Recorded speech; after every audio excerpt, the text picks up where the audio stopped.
Hello, and welcome to the Science Fiction and Fantasy Marketing Podcast, the show where we help you establish your author brand, increase the size of your audience, and sell more books.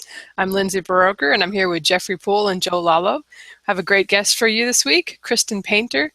She just posted on Kboards, I think about a month ago, that she had hit 40,000 audiobook sales on ACX, and she's also got a what do you call it? Paranormal romance / urban fantasy series that's selling really well. I'll ask her to describe it. But let me go ahead and read your bio really quick. Kristen is a little obsessed with cats, as we found out before the show. She's got 12. She also likes books, chocolate, and shoes. A healthy mix. She likes to entertain her readers with interesting twists and unforgettable characters, and currently writes the best-selling paranormal romance series Nocturne Falls. Nocturne Falls? An award-winning urban fantasy. Welcome to the show, Kristen.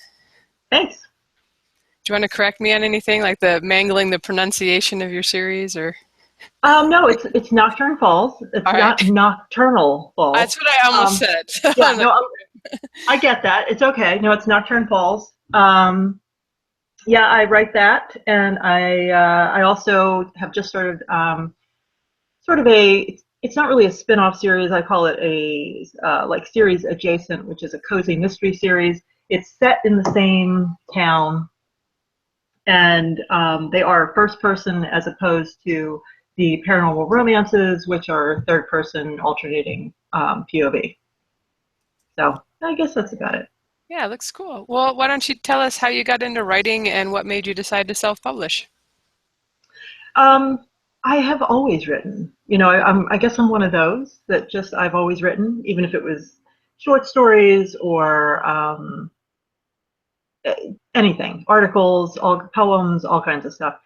And when I married my husband, after about a year of us being married, the opportunity arose for me not to work, to have the opportunity not to work. And I thought, you know, here's a chance for me to really sort of take a crack at this writing thing and see if I can make anything happen. I pretty quickly joined RWA, found out there was a local chapter near me.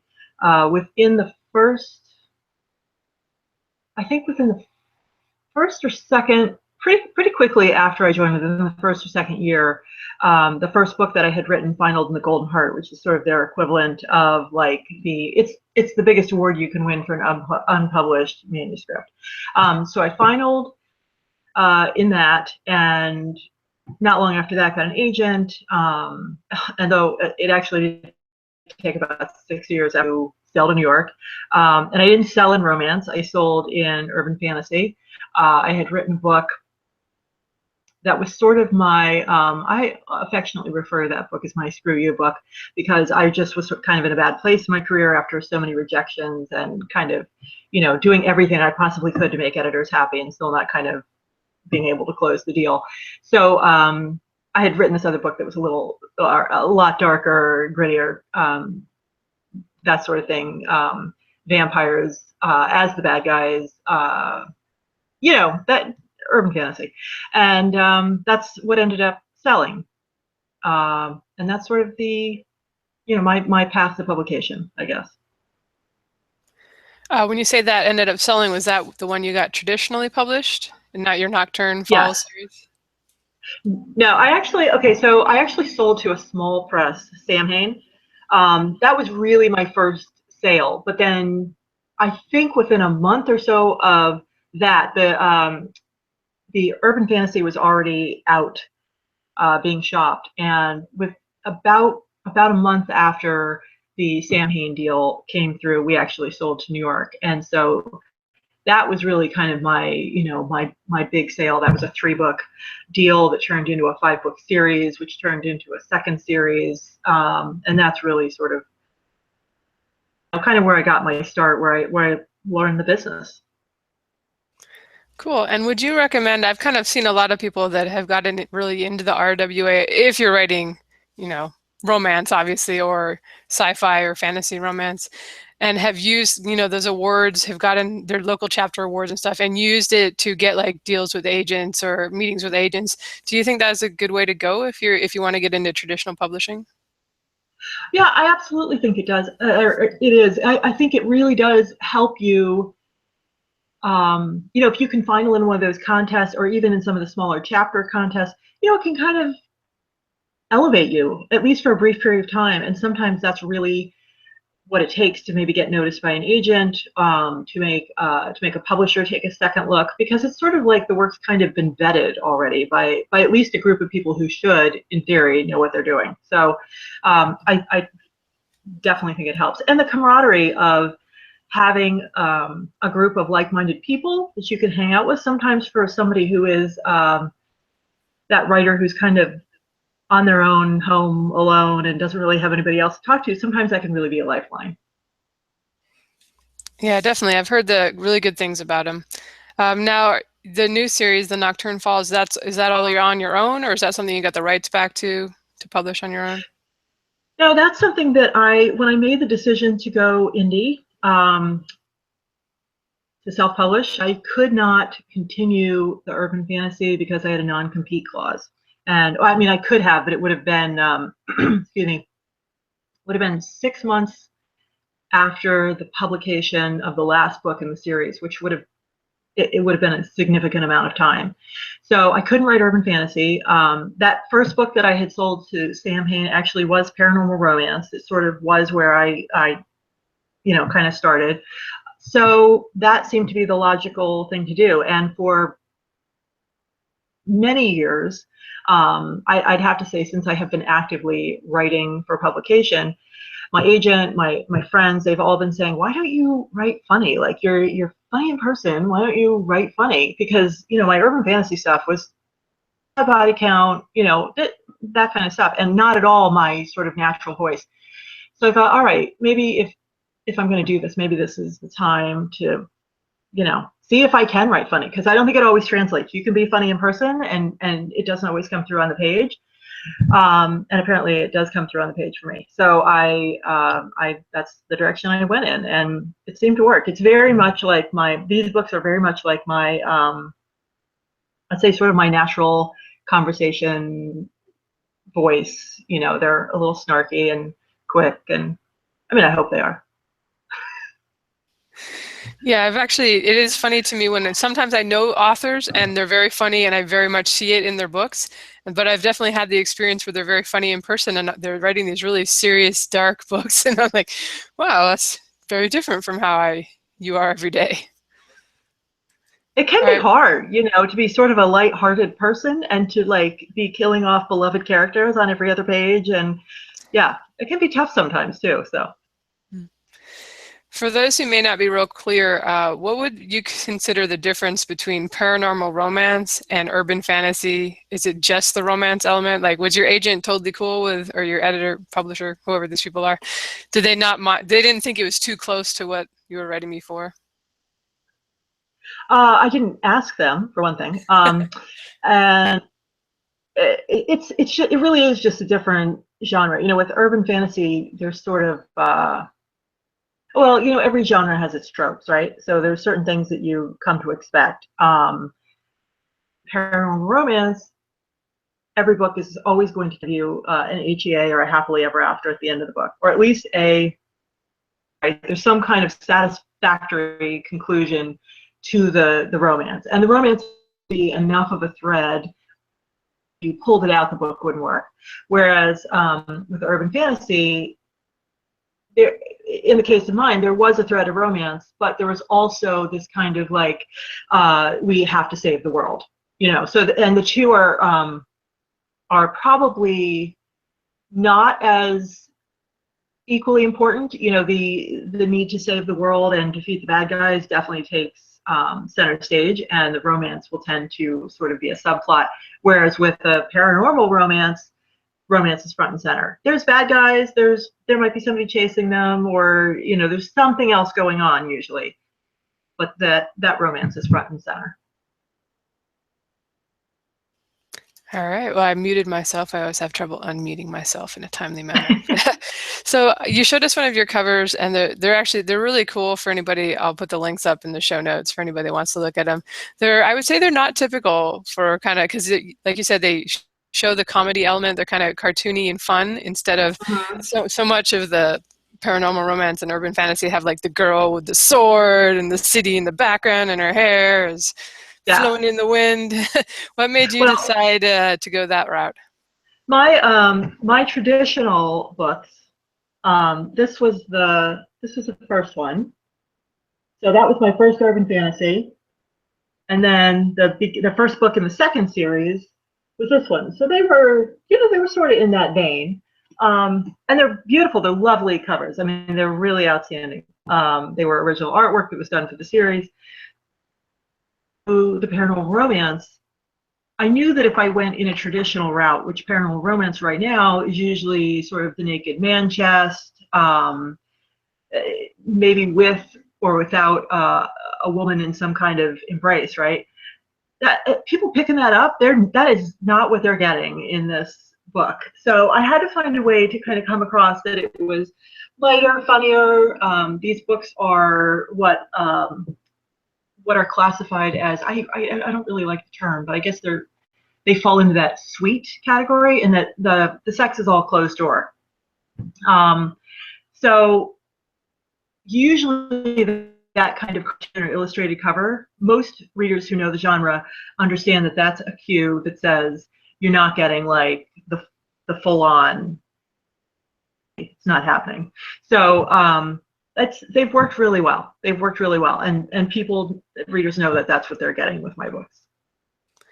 Nice. Do you think for people that might also have that comedy, lighter heart, sweet romance type of style, that have you had any challenges with doing the more fun covers? Do they stand out or not fit into like the top 100 whatever urban fantasy on Amazon?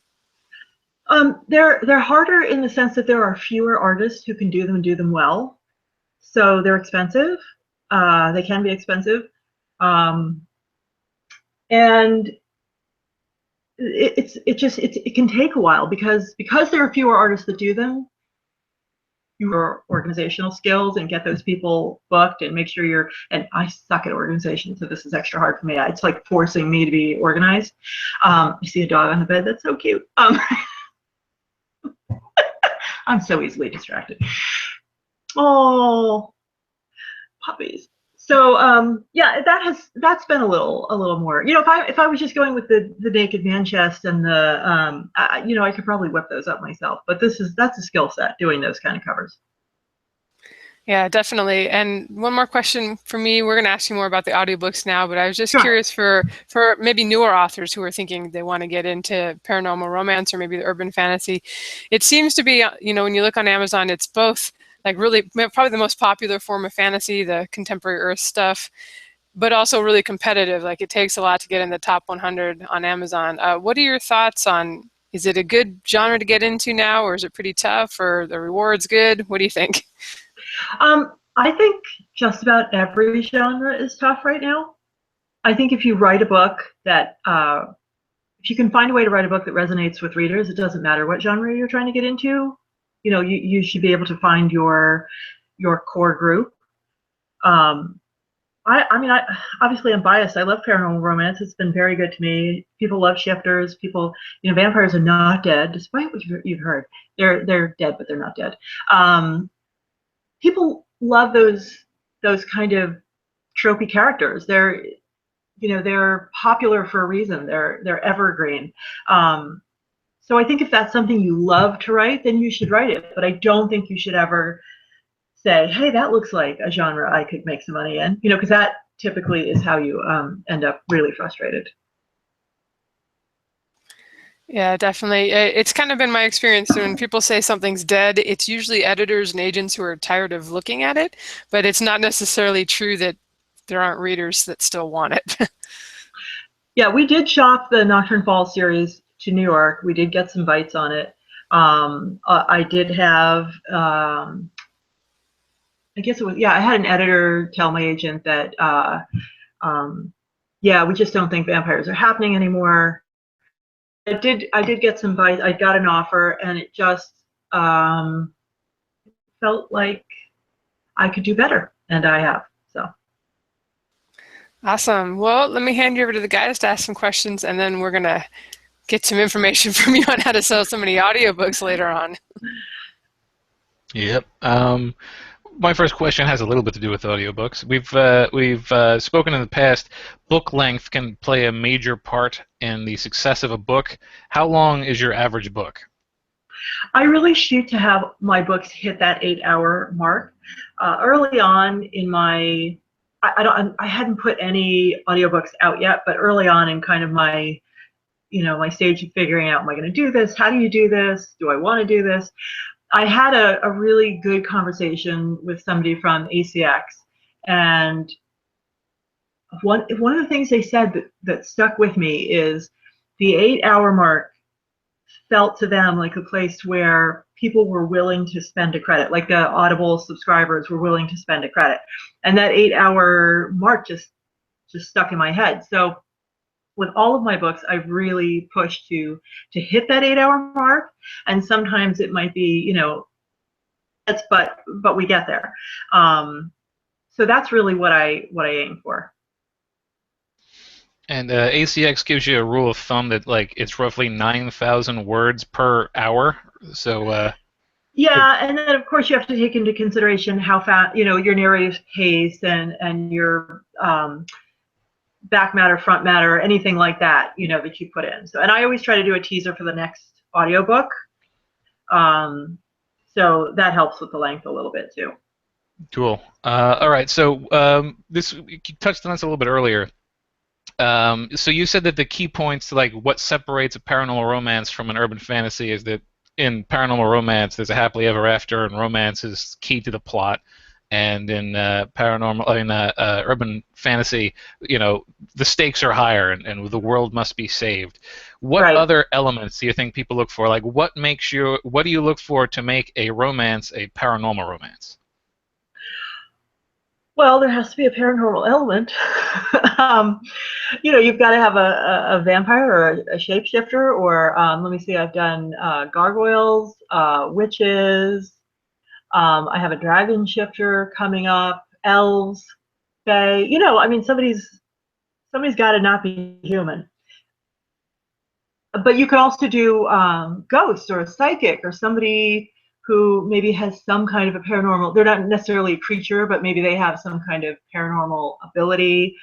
There has to be an element of the supernatural. Yeah, it's interesting because whenever like a lot of people I talk to aren't really in the writing biz. Like I'm the only person in my immediate social structure that is, and whenever I mention paranormal romance, they immediately associate paranormal with ghosts. Like that's the only thing that is paranormal to them, and they're like, how deep can you go with a ghost romance? And I was like, well, there's more to it than that. It's been my experience that ghosts in paranormal romance are, no pun intended, kind of a dead end. It's not really what readers want. They want those alpha creatures, the werewolves, the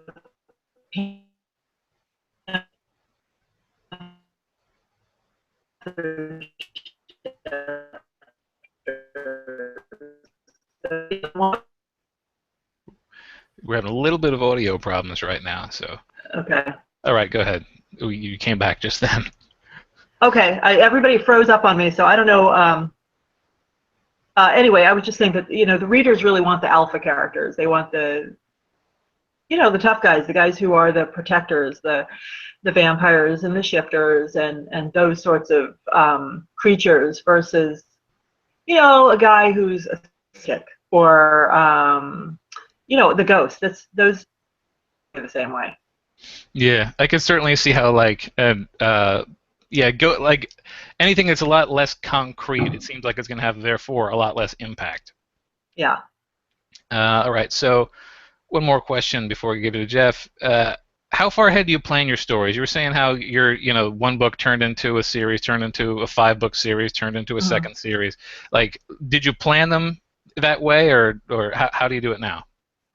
Yeah, it's a little different because with urban fantasy, you tend to have this sort of arc that carries from the first book all the way to the end of the series, whereas the books I'm writing now, each book it really almost works like a standalone because you have a new hero and heroine in every book. So their story comes to mostly to a conclusion. Now, one of the things that I do in the Nocturne Falls series is there will be cameos. So somebody who was in the first or second or third book may show up in the fourth or the fifth or the sixth, and they're, you kind of get glimpses of these people, where they're at now, what's going on with their life. Readers really enjoy that, because a lot of times they weren't necessarily ready for that first book to be over. So getting to see them again, do some short stories every once in a while. I just my fourth short will be out on Halloween, actually as part of a big box set called Taming the Vampire, and that is actually revisiting a couple from the fifth book, and readers love that, and really that's the reason I write them, is the characters again. But that's another sort of big difference with urban fantasy and paranormal romance, is urban fantasy definitely tends to have that big overarching storyline that just carries throughout all the books, throughout the entire series. And paranormal romance, it can, but it's not necessarily as prevalent. Yeah, we've spoken a lot on this show about writing as a series is almost essential in order to make a living at this, and writing romance as a series is tricky. So Yeah. it's I could certainly see how it seems like focus on setting and focus on a community instead of a couple is always sort of the way to keep people engaged without having to read. Basically, you don't want to see two romances with the same two people, because it means something has gone wrong. You've had to manufacture drama somewhere to break them up, and I used to do that a little bit in my urban fantasy, because I had the same couple throughout the whole throughout the whole story. But my entire first series probably took place over like the course of 3 months.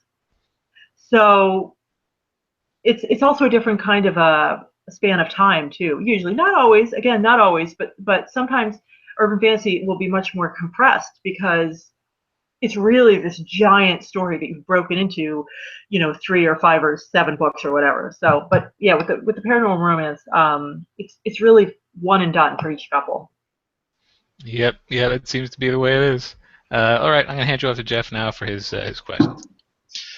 Okay, first thing I gotta say to you is I love the titles of some of your your books there, and the covers. I mean, Miss Frost ices the imp.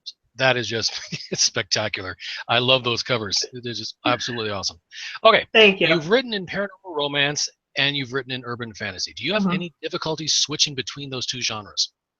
Well, I haven't written in urban fantasy. It's been a couple of years now. It's probably been going on 2.5, 3 years since I've written in urban fantasy. I am thinking about going back to the genre, possibly in 2017. I've got a couple series ideas, one that's already partially written. I think it will be a little bit of a brain exercise, because I've been so much in the kind of the romance mindset. But it keeps you young, I guess. And I was looking through your titles. I noticed they aren't enrolled in KTB Select. I mean, what prompted you to release them wide, as opposed to giving Amazon its exclusivity that they seem to crave? Well, all my traditional books are wide, and so my readership is wide. So it just didn't seem to make sense, because I definitely have a lot of I have people that have their Nooks, and I have people that buy in Kobo. So that kind of felt like a little bit of a tightrope walk for me, to sort of go from being wide to not being wide, and I don't want to make people angry. Yeah, I hear that. I have people asking me why I don't put my fantasy novels under the KTB Select. I'm like, it's because I don't want to tick off the fans. I mean, I started right when the ebook craze was taking off with the indies, and I've got too many fans on too many different formats that I don't want to alienate any of them. So yeah. Okay, so for those authors who do publish wide, we've heard from those who choose to establish a relationship with each individual retailer versus those who create a Smashwords account and let them do all the work. Do you handle releasing all your titles to the retailers, and if so, which method do you prefer? Yes, I do handle releasing them all, and the only thing I don't do is I do go direct to iBooks, but I don't do it myself because I don't have a Mac. So I have somebody that uploads there for me, but then I can control the everything through the dashboard then. But otherwise, yeah, it's not that hard. I do use Draft to Digital for a few things. But now that Nook has recently sort of changed things, so you can go free with your first book at Nook, that will be a little more helpful, because that's the reason people used to go through an aggregator, to get that first book, to be able to set it perma-free. But now that you can do that through Nook, I don't think that'll be such a big deal anymore. But yeah, I don't think it's so hard. I mean, there's a learning curve for everything, right? Yeah, absolutely. I'd say right now I'm still sitting with Smashwords. I like what they do, and I realize they take a little bit more out of the royalty pot there, but I haven't actually got the gumption to try and set up a relationship with each individual account, because I think with Lindsay, I'm lazy. I don't want to take all the time to do it. But, I get that, but if you're going to do that, Draft to Digital at least pays monthly. That's a good point. Smashwords is quarterly, so. Yeah. Huh. Okay. Just something to think about. Definitely. I appreciate that. All right. Let me hand you over to Lindsay. Let's get going on the audiobooks. All right. For the record, I'm only lazy in some manners. I go direct to Apple and Nook and Kobo and have for a while. So. Sorry, Dusty. I'm sorry. Excuse me, audio listeners, while I stick my tongue out at Jeff. Oh, I'm lazy about stuff too. It's, we all have our little thing. I prioritize what's going to make me money and what's just things that would be nice for organization or that kind of thing. Yeah, Jeff. Yeah, that's right. There's my excuse and I'm sticking with it. All right.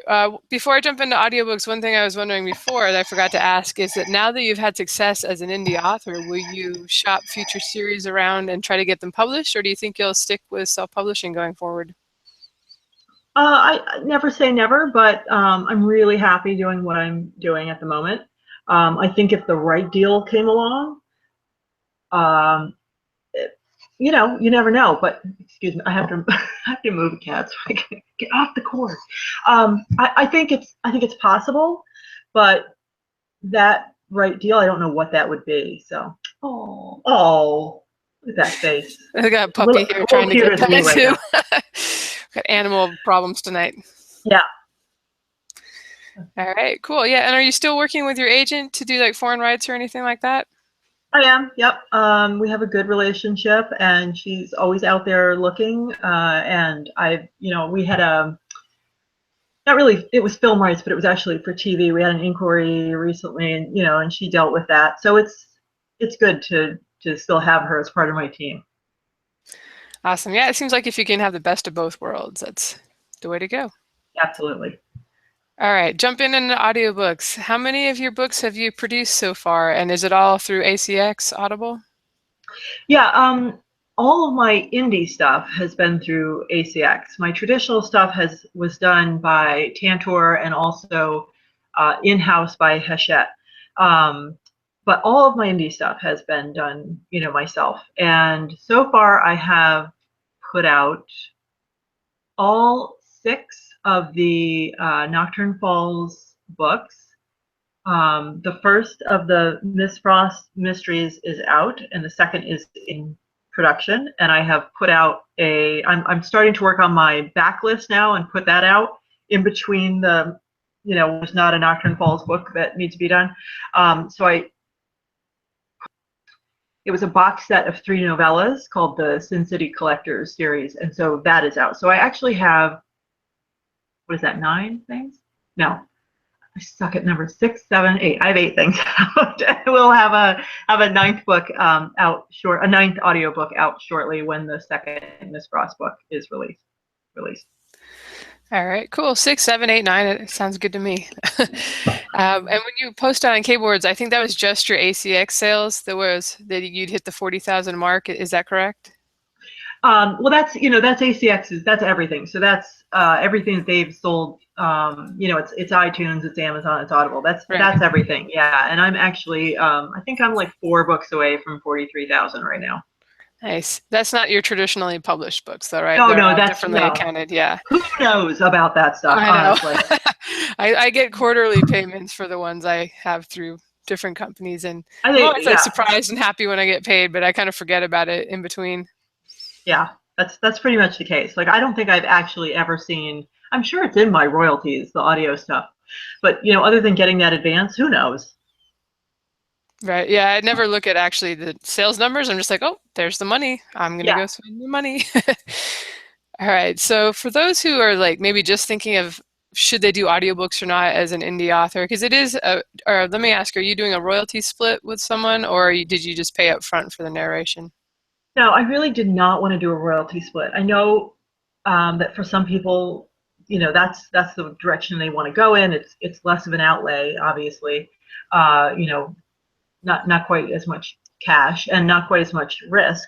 But to me, that felt like New York again, and it felt like somebody else sort of had control of my work. And I didn't want to go that route again. So I knew it was going to be a chunk of money. But I also figured, it was an investment in my career and in my books. And one thing that anybody who's ever talked to me for any period of time has heard me say is that my sorry, there's a foot in my face. My dad raised me with the saying that scared money never wins, and that's pretty much sort of how. Stop it. I'm sorry. That's how I have kind of run my career. If it's not money that I can afford to lose, then I probably shouldn't be spending it in the first place. So I waited until I had the money to do it, and sort of with me, it's always that like that one book litmus test. Like, let's do this book, let's see what happens, and if it does well, go forward with the rest of them. Obviously, I would want to be able to go forward with the rest of them, but who knew? So I did that first book. It took me a long time to find a narrator. I think I had 56 auditions, and I just really went through them. I had my friends listen with me, and sometimes we would know, like within the first intake of breath, that this was not the guy. And and then sometimes there were a couple that I was just in love with, and ultimately I had to pick one and did. And I felt like I just made such a good decision with B.J. Harrison. He's the narrator for my Nocturne Falls books, and he's the guy that is going through and doing my backlist. He's working on my one of my older books now. It's a fantasy romance. The first book I wrote, the first one that finalized in the Golden Heart, he's working on that one right now. He's a super professional. He's awesome. So anyway, no, I did not do the royalty share. I went all in. I wanted to have full control, and I'm really glad I did. I think it was a very smart decision, because if I had done the royalty share, a really substantial amount of money. Right. And do you think, it sounds like your books or your first book at least, was already selling pretty well when you decided to do this. Mm-hmm. Do you think that's a pretty big factor? I mean, if you have a book, obviously, that's not selling, it's probably not going to take off an audiobook either. Do you have any thoughts on like where that mark is? Like if you're selling a certain amount, it's going to be worth the investment of doing the audiobooks? Yeah, I've never sat down and figured this out, because it feels like it's a spreadsheet type of exercise. I have a friend that could do this though. I have heard that it's a 5-to-1 ratio. So for every 5 digital books that you might sell, you can expect to sell 1 in audio. So, and I don't know if that necessarily holds true, but I really think that there is a correlation. If your books are not doing well in digital, they're probably not going to magically take off in audio either. But if they're doing well and you're making a pretty steady income from those books, then I say it's worth at least doing the first book in your series, and seeing how listeners. I'll tell you, audio listeners are brutal. If they don't like your narrator, your book is going to sink. Books live and die by their narrator. I will definitely say, as an audiobook listener, I have abandoned authors just because I picked it up and the first book was really bad, and not like that the book was necessarily bad, but the narrator, right. You could like hear him breathing. So I'm like, oh no, I can't do this. Yeah, and that's why I really wanted somebody who knew their stuff. I was not an audiobook person, so I needed a narrator that I could really put my trust in, And that's another reason too why I had my friends listen, and a couple of the people from my review team who were really big into audiobooks. I would send them samples and ask them what they thought as a listener. Like, do you like this guy? Do you like this guy? And that feedback was really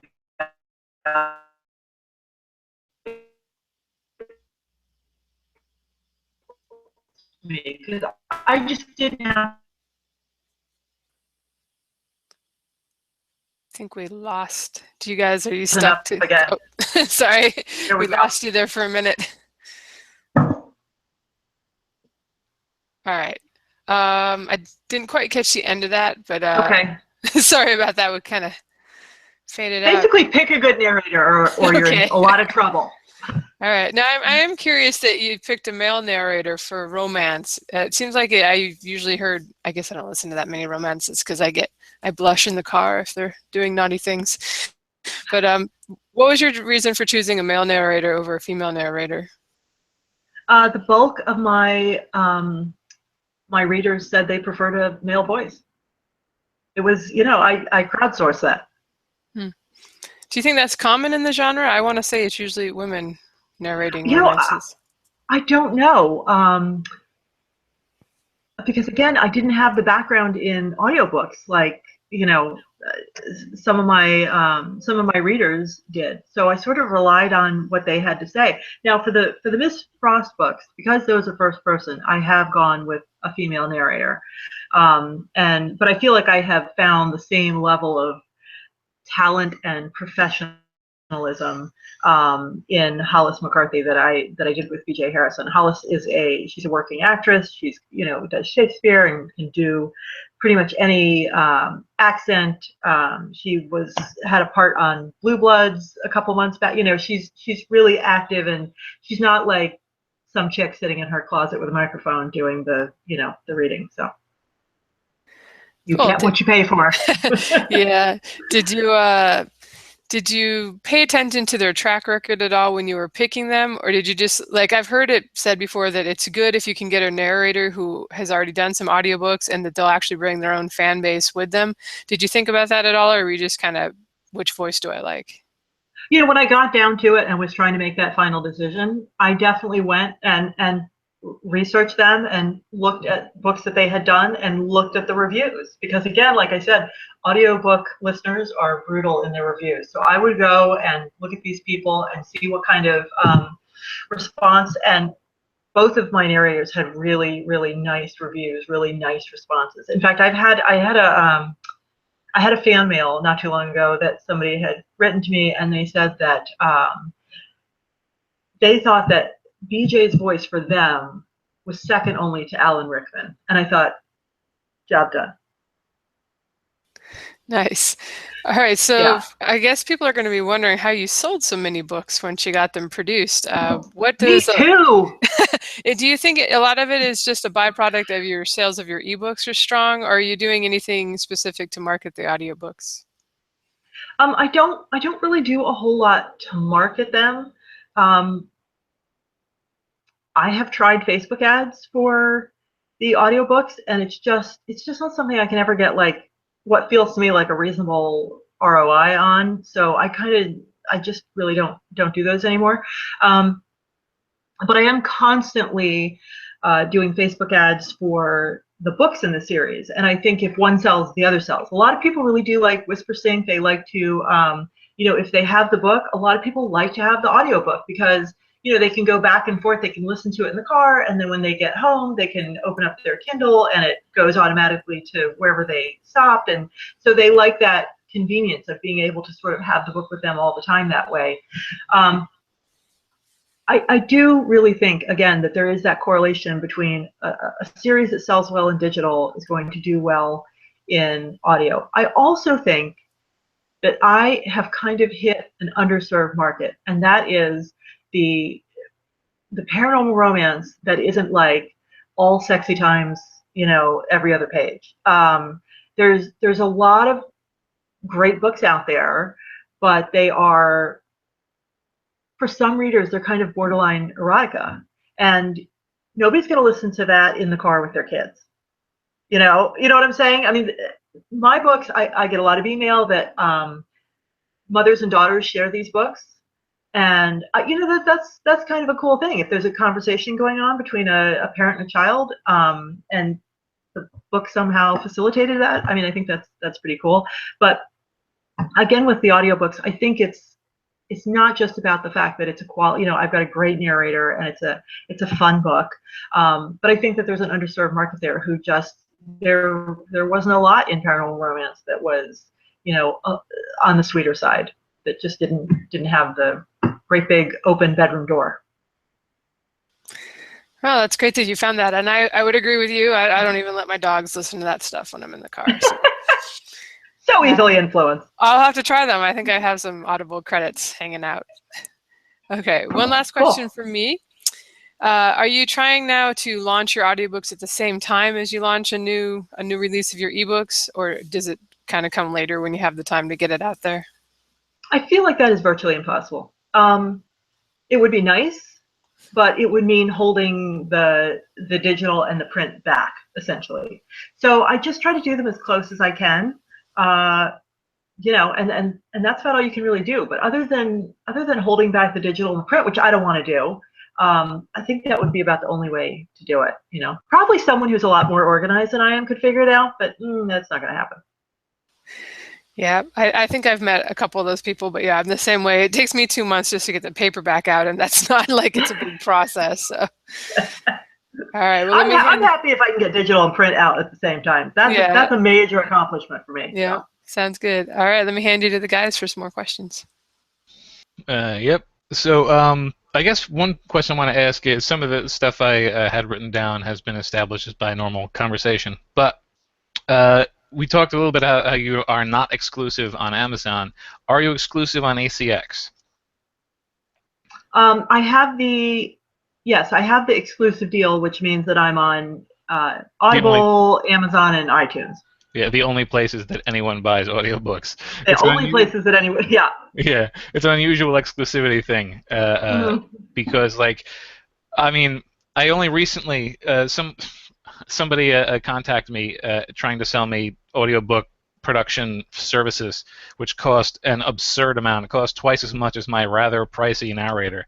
And they were like, "We put your book up for sale on 16 storefronts." And I'm like, there are 16 storefronts for audiobooks? Like, I was making a list. Like, that was the most useful thing for me. It was like, oh, Overdrive does audiobooks. Interesting. But, yeah, so it's like, the reason I ask that is because ACX does not give you much control at all over price, so promoting something, like doing a promotion, is almost out of the question. And it seems like one of the only uses that going non-exclusive would be is being able to find some venue for your audiobook besides the big three that you can tweak the price on. Yeah, I don't, at this point, it's sort of like, why would I fix something that isn't broken? Right. I don't see a reason to change. And it's great that there are other markets out there. Somebody is probably buying from them, but I'm happy with what I'm doing, and I just don't see any reason to rock the boat. Yeah, you're absolutely doing something right. All right, so we talked about how it doesn't seem like there's that much of an impetus to release an audiobook close to the ebook, just because it's hard to do. How long does it usually take you to produce an audiobook? I would say the sort of margin of time has been the closest I've ever done on this second Miss Frost book, and I sent the unproofed manuscript to my narrator. Probably, I'm looking at my calendar now because I want to tell you the truth. I probably sent it to her on like the 1st or the 2nd of this month, and she went right to work on it.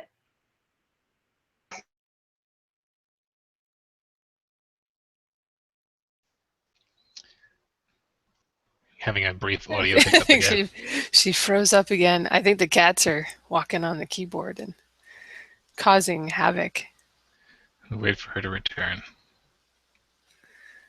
Do you guys, how many of your books have you done through ACX, Joe? Two. Two. I have Jeff, two. have you done any of them? I haven't yet. I'm actually strongly considering it, and my wife even suggested me once, like, "Oh, we could probably do this ourselves." I'm like,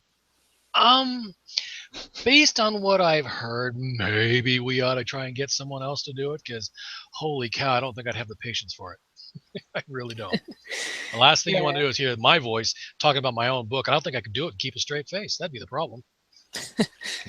Yeah, you do have to record in the closet or something too. If you don't actually have a studio, you have to really try to make your thing insulated and quiet. Yeah, maybe I could make sure it's nice and quiet. Make sure you got a nice high quality microphone, like some of those cool ones we've seen, and I'm like, okay, that just doesn't exist in this household. A nice uber quiet environment. So, it's something that I've thought about. So yeah, I've thought about putting the feelers out there just to see. But then the question is, well, which book do you want to start with? So I've thought about one of the fantasy series starters. I've actually thought about the mystery ones. I'll have to see here. See what's interesting. All right, Kristen's trying to join the caller. There you Welcome are. We see you again. We were filling time. I have no idea what happened. Don't worry about it. So the question was, how long does it take you to produce the audiobook? Okay, so I think we're going to be very close to about 2 months with this second Miss Frost book, and that is fast. That's really pushing it, because even once the book is done, it has to go through ACX's quality control, and that takes a minimum of 10 working days, which really means 2 weeks. So at a certain point, your hands are tied. The book's done, it's been submitted, and you're just waiting for them to make it live. So you have no control over that. Yeah. And just one more question before I give you to Jeff. You talked about how you try to include, you try to promote the other audiobooks. What sort of audiobook back matter do you do that also, as you said, sort of pads the length? Well, it's not like a ton of stuff, but I will have my narrators say, if you're interested in finding out more about the Nocturne Falls series or the Jane Frost mystery series, please visit kristenpainter.com. That type of thing. A little blurb for the website, that type of thing. And then I'll usually have a chapter or two of the next book in the series. In the case of the first Miss Frost book, I thought, well, if this is the first book that they're coming to, they may not know about the rest of the Nocturne Falls books. In that case, because there was no second book at that point, I put in the first chapter of the first Nocturne Falls paranormal romance. So that had that cross promotion and just make listeners aware that there's other books available.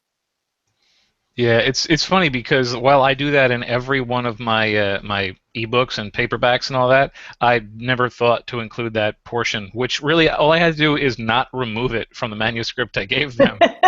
And yet I went ahead and did that. So well, there you go. Maybe that's something you can try. Yeah, maybe that'll bring me closer to your numbers, because right now, we were talking while you were offline, I have 2 books in ACX, and my grand total of audiobook sales is 300. So I'm really getting up there. Well, I don't know what to tell you. Maybe you should write romance. Maybe I should. Maybe I should. I think that would be. We often talk on the show about the legendary failures of Joe, and there's a second one on the way. But the first one is the April Fool's book. If I do a romance, I think we'll have our 3rd legendary failure of Joe. You never know. Never know. It could be a wild success. I could be a savant. A romance savant. That's an interesting area. Well, anyhow, before we wander off too far, let me send you off to Jeff for the last set of questions in this section. Okay. Romance savant in a corset. That's what we're waiting for. But okay, so now that you've gone through the process of releasing your titles as audiobooks, do you believe that anyone could do it? And what advice would you give a new author who actually comes up to you and says, hey, I'm thinking about releasing a book. My first book is an audiobook. What advice would you give them? I would tell them, first of all, to make sure they have the money to do it. Like, if you're not paying your mortgage so that you can produce an audiobook, that's a no. Don't do that. You need to really be able to lose that money, like I said earlier, because you just don't know. But if their digital books are doing well, then I say go for it. And the thing you need to know is that, again, I said this once already, but an audiobook lives and dies on its narrator. You have to, if you're paying somebody $100 per finished hour, and I don't know if just to sort of put this out there, per finished hour really tends to mean about 5 to 6 hours of studio time for the narrator. So it takes them that many hours to produce a finished hour. So when you think about the fact that they're making $300 an hour, it sounds like a lot, but when you consider how much time it actually takes to produce that hour, it's not really that much. So if you're paying, like, oh, I've got a great narrator and he's $50 an hour, no, don't do that. the best narrator that you can afford, and pay them up front. Don't do the royalty share, because if your book does take off, you're going to be splitting that money for the next 7 years at minimum. I say go forth and try it, because you're not going to know until you do. All righty. Have you ever been approached by any of the ACX producers to create an audiobook on their own? I mean, I was kind of curious, because I know you can do the royalty split, or you can just cough up the huge amount of money and do it yourself. But I was wondering if you have any idea what the producers look for when they think that they've said, okay, this one looks good. Let's go ahead and see if we can get the author to agree to let us produce their book for them. It's like covers, genre, subject matter. I mean, what would you think they'd look for? That's a good question. I've never had a narrator or producer come to me. I did have Audible make me an offer on the first 3 books in the Nocturne Falls series, and obviously I turned that down because I did them myself. And again, I'm glad I did. It was a smart decision. But I think if I had not talked to some people who were doing really well in audio, I might have taken that deal, not really knowing what the possibilities were. But I don't know. I've never had a producer or narrator come to me. I would imagine that if they're out there looking for books to produce, they're probably looking at what's selling really well on Amazon. They're probably going through those bestseller lists and, picking out the books that haven't been turned into audio yet. Whatever's trending, essentially. Yeah. Yeah, definitely. Now we touched on my last question. We've touched on this a little bit there, but now since I know that you paid for it yourself, you probably already know the answer to this. How much creative control did you have during the actual production of your audiobook? I mean, like, does your narrators, say like the first couple chapters, send it to you, say, here's what you think, or you just say, okay, fire away, and then I'll critique it at the end? Well, there's a process you go through where they do what's called the first 15 minutes, and that literally is the first 15 minutes of the book, and they produce it. And you have to approve it before anything else happens. So in that first 15 minutes, and this is above and beyond the audition that was done. So this is really the first 15 minutes of it's the first chapter 1. So you listen to that, and at that point you can say, I thought this character was going to be a little lighter, or make this guy sounds too old, or you can kind of, go through it that way a little bit and sort of set the tone. Again, because I didn't have a real background as an audiobook listener, I sort of felt like I was okay with letting my narrator have some say. I mean, this is a guy who's done it. He knows what works and what doesn't, and so I felt like I'm okay with him having his input. And it's not like he's just sitting there reading it. He's kind of acting this book out, with the different voices and stuff. So I'm happy to let him have some say, because this is an area that he knows more about. So, I mean, obviously you can have as much control as you want, but if I'm going to pay somebody $300 an hour, defer to their judgment. I should be listening to them. Yeah. Yeah, I hear that. Okay, that pretty much wraps up my questions. Let me hand you back over to Lindsay, and we'll see if we can wrap this up. Okay. Yep, and I will say that in the last 12 to 18 months or so, a lot of the audiobook publishers have definitely been approaching indie authors that are ranking well and doing well with their new series in Amazon. So if you don't want to spend the money, that is a possibility. If you do well, that they'll come to you.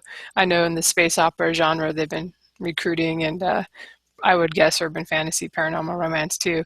But of course, you're going to be splitting the money with them. So in my case, I was happy to hand it off, because I've done 2 now on my own and through ACX, and it's a good experience, but it just takes a long time. It is, like you were saying, it ends up being about 3 months. It seems like by the time we get through everything for each title, and I'm doing it with the backlist slowly, because you probably won't get approached for your backlist stuff. They're definitely watching like the new releases and that kind of thing. Oh yeah, I agree. Yeah.